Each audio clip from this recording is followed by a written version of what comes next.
Salut, j'espère que tu vas bien, que tu as passé un bel été. Nous, on rattaque fort, oui, parce que là, il y a 2 semaines, il y avait l'UTMB. Alors, à l'UTMB, tu vois tout ce qui se passe en live sur les élites, sur les 3, 4, 5, 6, 7 premiers, allez, pourquoi pas, mais tu ne sais pas vraiment ce qui se passe finalement dans l'ombre. Les athlètes qui sont 50e, 100e, 200e, 300e, voire plus. Qu'est-ce qui se passe un peu dans leur tête? Qu'est-ce qui se passe finalement quand ils arrivent au ravitaillement? Est-ce qu'il y a toujours autant de supporters, tout ça? Je vais te raconter un peu comment nous ça s'est passé parce qu'en fait nous, avec mon associé Julien, qui est aussi un de mes potes, un de mes très bons potes, on a suivi un athlète pour qui on prépare un documentaire sur justement toute cette préparation autour de l'UTMB. Et lui, son objectif c'était faire un très beau chrono à l'UTMB, mais bon, pas jouer forcément la gagne. Même pas du tout. Voilà, il n'est pas non plus professionnel, mais se débrouille quand même très très bien et viser un top 100. Il faut que je te raconte comment ça s'est passé parce qu'il y a eu des galères, il y a eu des réussites, il y a des choses qui se sont un peu passé comme ça, il y a eu un peu de magouille, il y a eu un peu des trucs approximatifs. Bref, il faut que je te raconte tout dans cette vidéo. Déjà, ce qui s'est passé, c'est qu'on est arrivé le mercredi soir. Bon, bref, histoire d'arriver un peu en avance, mais vraiment, l'ambiance UTMB a commencé le jeudi matin. On va récupérer le dossard de notre athlète qui s'appelle aussi Julien. Voilà, donc il y aura 2 Julien, on va dire, je vais appeler Julien le caméraman et Julien l'athlète, histoire que vous différenciez un peu les deux. On se rend place du Mont Blanc pour récupérer le dossard de Julien l'athlète, ça va, vous suivez pour le moment. Il va récupérer le dossard numéro 376, donc c'est-à-dire que à peu près il est estimé à la 376e place, alors que déjà de base, lui, il avise en tout cas la 100e place. Alors, est-ce qu'il va réussir? On va le découvrir un peu dans cette vidéo. Déjà, truc incroyable quand tu arrives vraiment place du Mont Blanc, le long de l'Arve, c'est que tout de suite, tu sens qu'il se passe quelque chose. Voilà, c'est la semaine de l'UTMB, les gens ne parlent que de trail, ne parlent que de course à pied, ils sont tous en tenue. Voilà, il y a vraiment cette ambiance-là que j'adore. Nous, avec Julien, le caméraman, on avait le droit, donc pour suivre Julien, l'athlète, on avait le droit à des accréditations médias qui en réalité, on pensait qu'elle allait nous laisser passer un peu de partout, mais en fait pas tant que ça. Finalement, l'accréditation nous permet juste d'avoir les navettes gratuites et illimitées. Bon, certes, c'est déjà un énorme bonus parce qu'il aurait fallu sinon payer 20 € par ticket de navette déjà réservé 2 mois à l'avance. Et puis ouais, c'est vraiment assez cher finalement toutes ces navettes là. Finalement, c'est déjà un beau joker, un beau bonus. Ça nous a quand même bien aidé. Mais bon, il y a quand même eu toute une aventure. On a failli tout louper. C'était assez drôle, assez sport. Mais bon, c'est ça qu'on aime. Et je te propose qu'on commence directement avec la course. Alors déjà, il faut savoir que nous logions au Contamine-Montjoie, qui est donc l'un des ravitaillements sur lequel va passer l'UTMB. Mais le départ est à Chamonix. C'est donc environ une bonne trentaine de kilomètres plus tôt. Et ce qu'on s'était dit avec Julien, le caméraman, c'est qu'il fallait forcément qu'on chope des images de Julien, l'athlète. Forcément, pour le documentaire, on va pas attendre qu'il fasse nuit au Contamine-Montjoie pour choper des images. Donc on s'est dit, ok, on va pas aller à Chamonix parce que Chamonix finalement c'est le départ, il y a beaucoup de monde, et on va pas vraiment le voir, le coureur. Voilà, ça risque d'être un peu galère. Donc on s'est dit, on va au ravitaillement d'après qui est les Ouches, qui est à peu près au 10e kilomètre. Et en fait, de Contamine jusqu'aux Ouches, nous on avait repéré que forcément avec l'accréditation, il y allait avoir des navettes. On s'est fait avoir. Non, parce qu'en fait, ce qui s'est passé, c'est que les navettes n'avaient pas débuté. Tant que la course n'est pas à peu près au niveau des ravitaillements, les navettes vont pas commencer. Forcément, ils vont pas faire des navettes en Suisse, alors que les gens vont arriver en Suisse que des heures et des heures plus tard. Non, c'est normal. Sauf que là, au Contamine, on pensait que les navettes allaient commencer un peu plus tôt. Donc on se retrouve au Contamine à peu près 2 heures avant le départ, à demander à l'orga, personne ne sait trop comment on fait pour accéder avec les navettes, et on comprend que vraiment on va devoir se débrouiller. Et là, le bon vieux stop, on a fait du stop des Contamine-Montjoie jusqu'à Saint-Gervais, puis de Saint-Gervais jusqu'au pont qui mène à la vallée de Chamonix, vraiment à la sortie de Saint-Gervais, mais bon, Saint-Gervais c'est un peu, on va dire, en 2 niveaux, donc une fois que tu es en haut, finalement l'accès pour en bas et un peu galère en piéton, et à ce moment-là, on ne savait pas qu'on pouvait utiliser les œufs, donc les télécabines, et franchement, la route à pied, c'est un peu dangereux. Donc finalement, quelqu'un nous a descendu jusqu'en bas, et en bas, on a pu être chopé en stop, direction les Ouches. On a eu vraiment pas mal de chance. À chaque fois, je pense qu'on a attendu 3-4 minutes. Franchement, pour du stop, c'est pas grand-chose. Donc finalement, on est arrivé aux Ouches avec à peu près 1 heure d'avance. Le départ est à 17h45 à Chamonix. Coup de feu, voilà, sauf qu'en fait il faisait beau jusqu'à ce moment-là, et puis bah là, comment vous dire, il commence à avoir du crachin. On se dit, bon, si c'est que du crachin, ça va et tout. Et en fait, au bout de 5-10 minutes, grosse pluie. Nous, on était en fait à la sortie des Ouches, au 10e kilomètre dans la montée qui mène au col de Vosa. On voit qu'il y a de l'eau. Clairement, il y a un ruisseau qui commence à se créer dans cette descente. C'était vraiment grosse pluie. Franchement, l'ambiance, ça a bien débuté l'UTMB. Je m'imagine même pas à la place des coureurs. Franchement, ça devait être un peu saoulant de se dire, bah tiens, t'as préparé une course pendant un peu plus d'1 an et au final, bah il pleut quoi. Il pleut, ça va être des conditions un peu horribles. Après, c'est la loi du sport, c'est la loi de la montagne. Tu peux pas maîtriser tout ça, mais voilà. Bon, bah pour nous, avec les caméras, c'était pas idéal. On a commencé à se dire bon, est-ce qu'on mettrait pas des protections, sauf qu'on en avait pas vraiment. Ok, donc en fait, on va mettre les KOE par-dessus les caméras. Enfin bref, un peu des galères. Au final, au bout de 40-45 minutes à peu près, il y a les premiers qui passent avec Théo Détienne notamment, qui était un peu mon petit favori. Voilà. Lui qui a gagné le 90 de Mont Blanc il y a quelques mois maintenant, qui n'a jamais vraiment couru de distance UTMB, qui n'a jamais dépassé vraiment les 100 km, qui là s'est lancé dans une très belle aventure l'UTMB. Moi, c'était un peu mon petit préf, pour être honnête avec vous. Et puis voilà, je le vois devant, donc je me dis bon bah peut-être qu'il est parti un peu vite, j'espère pas pour lui, j'espère qu'il sait ce qu'il fait, mais bon, tu as envie de faire un peu confiance, tu vois, et puis en tant que supporter, ça fait toujours plaisir un peu de voir les Français à l'avant, de voir aussi tes préférés à l'avant. Et en parlant de Français, bah, il y avait pas mal de gars, il y avait Germain Granger, Ludovic Pombray, Thibaut Garivier, qui est-ce que j'ai vu, enfin bref, il y en avait pas mal de monde, et même les favoris internationaux, ils étaient tous là, tout le monde était vraiment sur l'avant de course. Et tout ça, direction le col de Vosa, avec évidemment la légende François Daen aussi qui était dans le pack, sinon c'est pas drôle. Et chez les femmes, le duel avait été clairement annoncé à l'avance, avec évidemment Courtney Dauwalter en pole position, qui elle a déjà gagné 3 fois l'UTMB, donc voilà, elle connaît bien l'épreuve, et puis elle est bien connue pour les épreuves de longue distance. Et puis évidemment Ruth Croft, qui elle avait fait 2e l'année dernière avec cette belle remontée, et finalement bah qui a une médaille d'argent à la fin, mais qui aurait mérité peut-être un peu mieux. Bon, Katy Scheid était quand même très costaud à ce moment-là. Mais en 2025, clairement, le duel, ça allait être Ruth Croft contre Courtney Dauwalter. Voilà, c'était annoncé à l'avance et on savait que ça allait être un très très beau duel entre les deux. Mais dès le début, Ruth Croft, elle s'est dit qu'elle allait être devant, et c'est ce qu'elle a fait. Stratégie toujours agressive. Bon, une fois que tous les athlètes sont passés, avec Julien le caméraman, on s'est dit qu'on n'allait pas aller jusqu'à Saint-Gervais, mais plutôt un peu plus loin, parce que clairement ça allait être trop court. Entre la route, où il y avait une énorme distance avec les navettes, et puis finalement ce que les athlètes ont à faire, qui est un 10 km avec 1000 de dénivelé, ça allait être trop juste. Donc on s'est dit bon bah on va aller jusqu'au Contamine Montjoie, qui sont encore un peu plus loin, et on cherche les navettes et on les trouve pas. On voit des bus passer, mais on voit pas où est l'arrêt. On cherche, on court après les bus, enfin bref, un peu galère. Et finalement on se dit qu'on est obligé de refaire du stop à nouveau, parce que là on n'a pas trop le choix. Donc c'est ce qu'on fait, on n'attend pas si longtemps que ça, et on retombe sur un Suisse qui s'appelle David, qui a à peu près notre âge, et il va être très important pour la suite. David, c'est parce que il nous dit bon bah les gars, Saint-Gervais apparemment c'est bloqué, moi aussi je vais à Notre-Dame-de-la-Gorge, qui est donc le stop qui est juste après les Contamines Montjoie, où nous voulions aller, et il nous dit bon bah les gars, je connais, il y a une route qui va être ouverte exceptionnellement finalement à la circulation, pour éviter de tout faire le tour.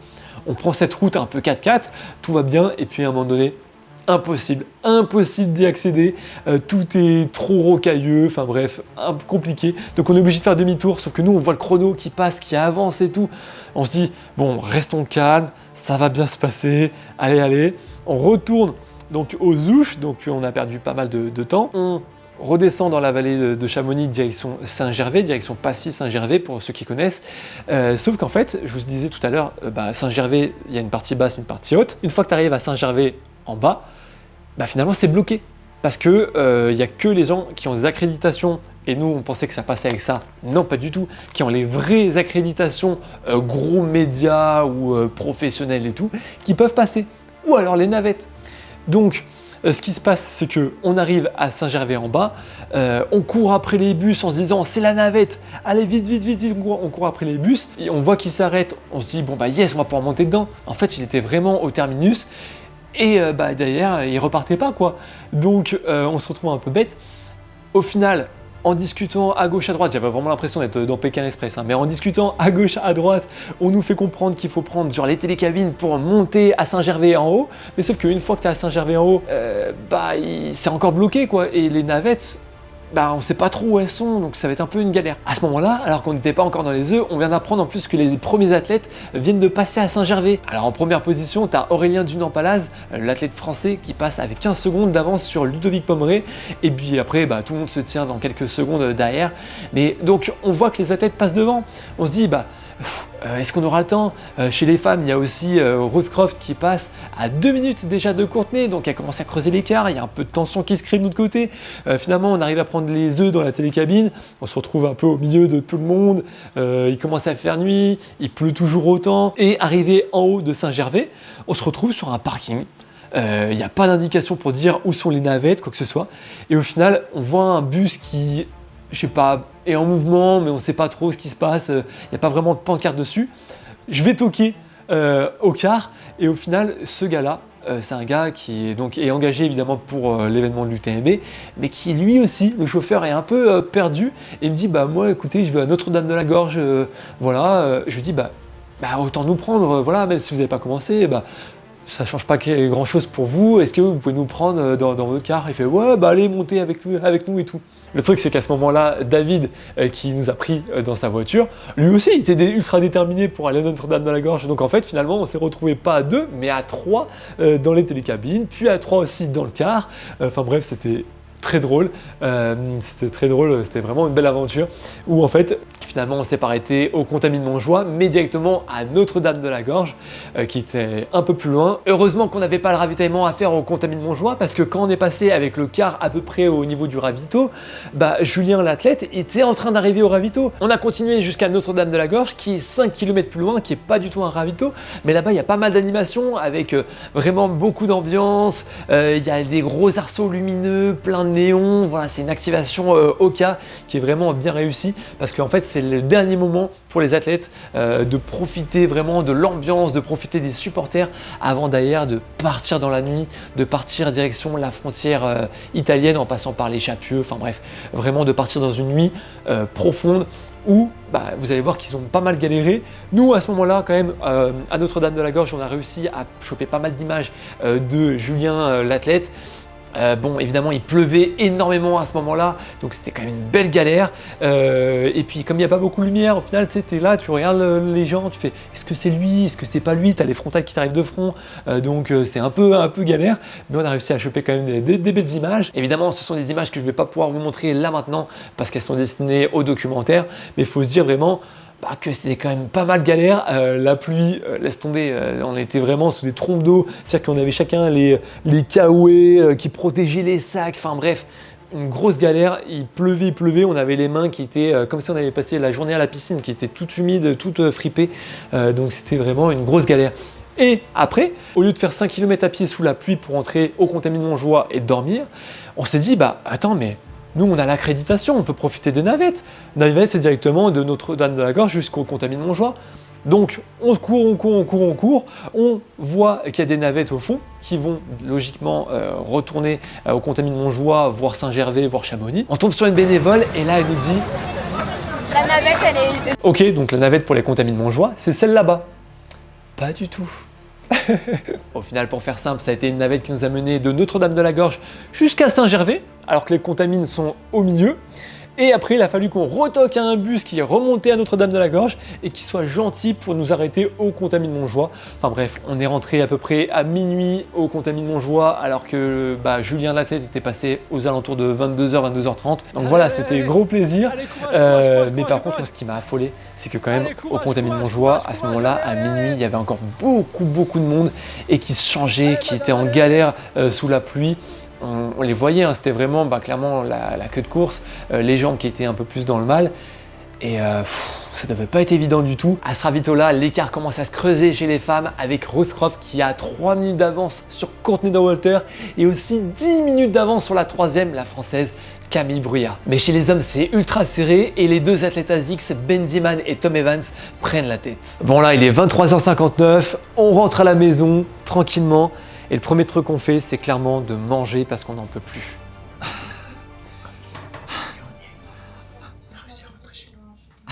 Une quiche qui nous attend. Oh la quiche.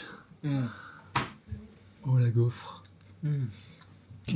Plein de merde. Mais pendant la nuit, il s'est passé tellement de choses. Je vous disais juste avant qu'il pleuvait en bas. Alors en haut, il grêlait, il a neigé. C'était impraticable au point que l'organisation a décidé d'enlever les pyramides calcaires qui sont un peu trop techniques et puis assez haut en altitude, donc ça aurait pu être juste dramatique pour pas mal de coureurs et se sont retrouvés vraiment à devoir sortir toutes les vestes imperméables, les pantalons imperméables, des vestes un peu chaudes, enfin bref, c'était vraiment plus de la survie à ce moment-là, au point même que François Daen, qui a déjà gagné 4 fois l'UTMB, a dû abandonner au 68e kilomètre au niveau du lac Combal. Bref, ça a été totalement un carnage. À Courmayeur, en Italie, pour mon plus grand plaisir, c'est Théo Détienne qui va mener la course à quelques secondes de Ben Diman et de Tom Evans, mais bon, c'est assez serré quand même, alors que chez les femmes, la présidente Courtney Dauwalter est repassée devant avec 6 minutes d'avance sur Camille Bruyas en deuxième position et aussi 10 minutes d'avance sur Ruth Croft qui cette fois-ci est en bas du podium à la troisième position. Et notre Julien, l'athlète là, il en est où? Il a subi un peu la nuit ou pas? Bon, tu vas me dire comme tout le monde, oui forcément, il y a de la grêle, c'est compliqué de ne pas avoir mal au ventre, c'est compliqué de ne pas trop subir ce genre d'intempéries. Pour plus de détails, je vous invite à voir le documentaire dans quelques semaines, parce qu'il y a peut-être eu des petits vomitos, enfin des trucs comme ça, enfin bref, je vous spoil pas tout.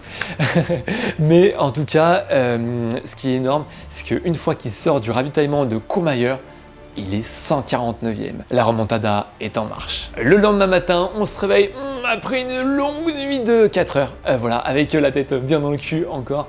Mais bon, il faut y aller parce qu'on doit aller jusqu'à Champélac. Ça, c'est notre mission. Et cette fois-ci, on a le ravitaillement à faire. Donc, si on n'est pas là-bas, c'est Julien l'athlète qui va galérer et ça, on ne peut pas se le permettre. On doit y être en temps et en heure. D'après ses estimations, il nous a dit qu'il devait y être à peu près à 9h30. C'est ce qu'on avait en tête de base. On voit qu'à Courmayeur, déjà, il a un petit peu de retard. Bon, on va quand même y aller pour 9h30, on ne sait jamais trop. Aussi bien peut-être qu'il va rattraper un peu de retard. Donc on prend la voiture destination Chamonix, parce qu'à Chamonix, normalement en fait, il aurait fallu qu'on utilise nos accréditations directement pour pouvoir prendre des navettes jusqu'à Orsières, puis de Orsières jusqu'à Champé. Ce qu'en fait, c'est pas ce qui s'est passé. On commence un peu à voir le Mont Blanc là-haut. Julien, qu'est-ce qui se passe? Explique-moi un peu. J'ai rien compris. C'est le gros bordel. Il n'y a plus rien. On va louper le ravito. Non, mais alors ce qui se passe, c'est que les navettes, c'est trop compliqué, ça va être trop short. On va pas avoir le bon timing pour arriver pour récupérer Julien au ravito à Champélac. Du coup, on va devoir prendre la voiture pour aller à Orsières pour ensuite choper la navette et avoir peut-être le temps de retrouver Julien. En fait, il est beaucoup trop rapide. On ne pensait pas à ce point-là. C'est une machine, hein, Formule 1. C'est une machine. Mais avec tout ça, forcément, la course a avancé et à Arnouva, le trio tête chez les hommes est ultra serré avec Ben Diman, Tom Evans et évidemment notre Théo Détienne national qui se tiennent en 3 minutes, donc c'est ultra serré. Alors que chez les femmes, c'est un peu plus tranquille, un peu plus d'écart, pas tranquille, un peu plus d'écart avec Courtney Dauwalter qui met 10 minutes à Camille Bruyas et qui met aussi 17 minutes à Ruth Croft. Et là, il va falloir gravir la longue montée du Grand Col Ferré, mais malheureusement notre Français va craquer, laissant partir le Britannique et l'Américain du Team ASICS devant. À ce moment-là, avec Julien Caméraman, on vient d'arriver à Orsières. Et on rêve que d'une seule chose. Allez, c'est parti pour la sieste. Ah oui, ça va faire plaisir la sieste. Bon, choisis ton lit. Les rebelles au fond du bus toujours. Allez, bien sûr.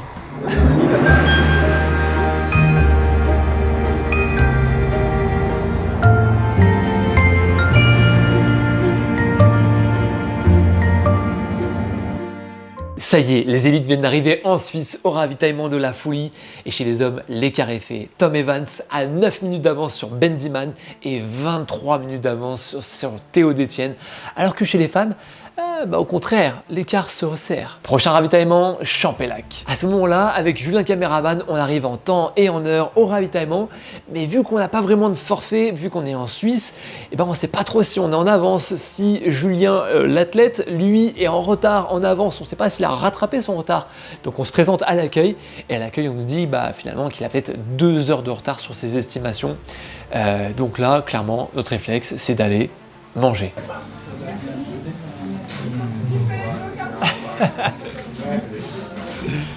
La bonne tarte myrtille.